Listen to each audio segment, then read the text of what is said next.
we first met, you and I were just kids. We had barely begun to understand the world around us, yet what we understood best was our love for each other. We grew up side by side, sharing the most important parts of our teenage years, and something about that will always remain beautiful to me. You were the most amazing and beautiful person I knew, and watching you grow into a kind, caring, and compassionate version of yourself was serene. Not a single day goes by where I don't think back to that version of you and miss it deeply.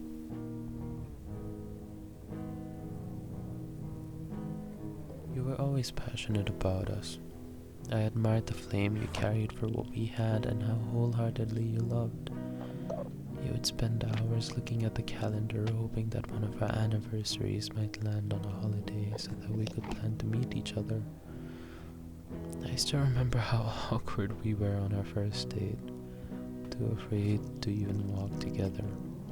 I was sweating from how nervous I was, and when I made a dumb joke, you hit me lightly on the arm. And that was the first time we ever touched. We were so awkward and shy that our friends had to push us to hug each other, knowing that we'd regret it if we didn't.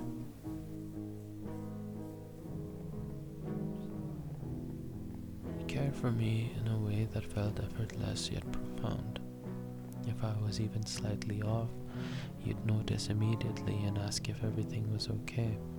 You wouldn't stop talking until I felt better. You never treated my overthinking as a burden. Instead, you handled it with compassion and care. It hurt you when you couldn't be there for me, and you always tried to make it up on the days you felt you hadn't given your best. To tell you the truth though, just your efforts were enough for me to come out of the deepest holes.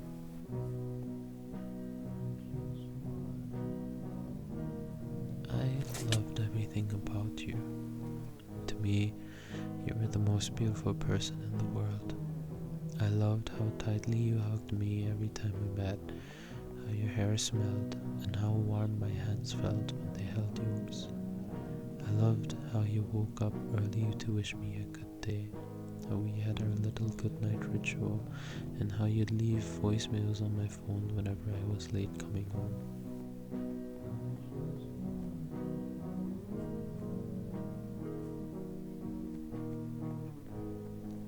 I loved how scared you were of horror games and how you'd make me play the scary parts while you sat idly with your eyes closed but laughing as you heard me scream whenever there was a jump scare or I was being chased.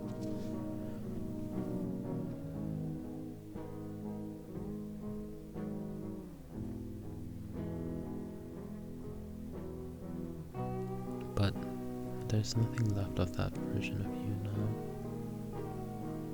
Somewhere along the way as we grew up, I lost you. You changed. You became someone I barely recognized. Every fight and argument turned more hateful and spiteful. I suppose you started feeling unsatisfied with what I had to offer. You began to resent the simple life you once loved and wanted for yourself. And in that change, you did so many hurtful things as you broke the foundations of what we had built. You lied to me as you saw my life. You stopped caring about me. Your responses became cold and dry. I hate you. I hate who you've become. I hate that the person you are today threw away everything the person you once were ever wanted. I hate that the person you are today chose to hurt the person you once loved. Yet, even as I hate you, I still love you. Not the you that exists now, but the version of you that lives on in my memories of better times. And maybe that is the hardest part of it all. I long to be with a version of you that exists only within me. I lost you in a way that makes it impossible to ever imagine being with you again, because doing so would mean accepting who you eventually